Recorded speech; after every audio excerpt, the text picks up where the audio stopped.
Good morning, everyone. Carrie here. So this was a little tip that I was taught, and actually not early on in my low back pain journey, but later on, and I have used it and used it and used it because you can do it anywhere and people don't really see what's happening. You know, one of the things for me is I used to walk, and I used to walk bent over like this, and of course when you're walking bent over like that, it's not good for your back.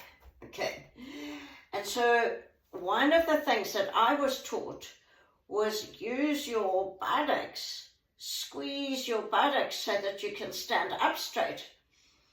And I mean, it's absolutely exactly what we should be doing, because when you get your buttocks activated, you then also activate all the back muscles that come right up to the neck. And it's exactly that movement that we need to be able to actively stand. So, you know, so I learned from going here, as soon as I found myself forward, well, actually I used to go forward like this. As soon as I found myself forward, I'd be, just squeeze your butt. And then, you know, I was having issues with this foot. So I kept on going on the outside of this foot. And also, you know, my mum is bandy, and I didn't really want to get more bandy. And so then someone said to me, well, why don't you do the butt squeeze and do the knee squeeze? Because when you squeeze your butt, you actually then don't go bandy. Isn't it funny, the things that make us think about what to do with our body? But also that was really good for my foot, because it brought that base of big toe. I had to actually have that leg positioned correctly. So now we actually do this as an exercise. Okay, so I'll show you how I do it in standing, because I do it in standing more than lying. But we actually do it with lying. Okay, and we lie on our back, and my people say to me, it's one of the hardest exercises that we do. Okay, so I'll show it to you from this side, and then I'll turn around so that you can see. So I've got my feet hip distance apart, and I have to really concentrate on my foot positioning. And then I go squeeze my buttocks, squeeze my thighs, then shoulders back, chin tuck. And then for this, we go the tip of the tongue behind the top teeth so that you can breathe in and out through the nose.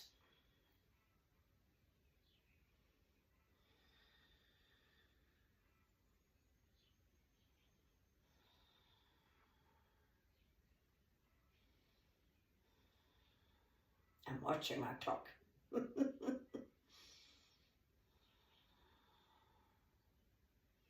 That's my butt squeeze. So you've got to keep that squeeze going.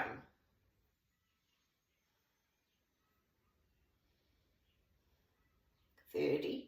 If you want to do pelvic floor in and up, you're welcome to do that too.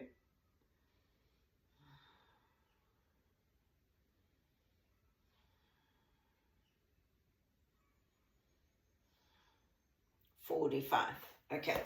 So in lying, we do it like this.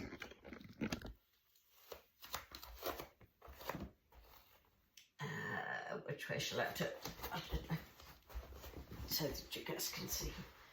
Okay, you need to, if you've got a sore low back, hey, and not tummy strong enough, you need to come down and roll.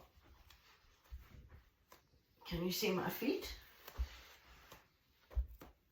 Yeah, okay. So this is what we do. We squeeze the buttocks. Then you're thinking of squeezing the knee down to the floor. Okay. Now, if you've got strong enough knees and enough range in the knees, what will happen is your heels will come off the floor. but you're not lifting that leg to get the heels off the floor. Okay, so I'm just going to count this through. It's 12 breaths for me. It's 8 to 30 and then another 4. Okay, so here we go. Squeeze the buttocks, squeeze the knees, toes to the ceiling, and I've got to bring these left toes up, shoulders back and down, chin tucked in, tip of the tongue behind the top teeth.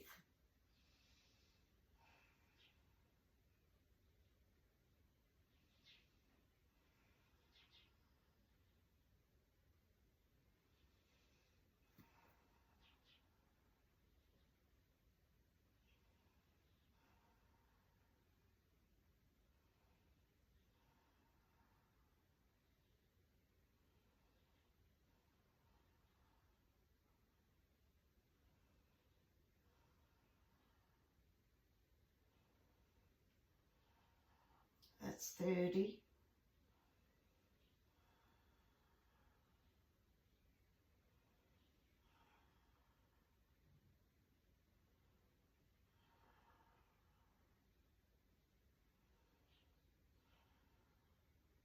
And release.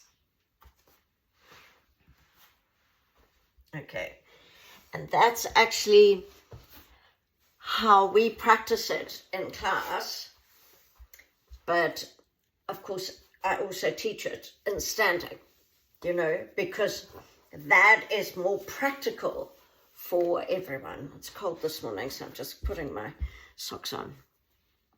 Okay, so see if that helps.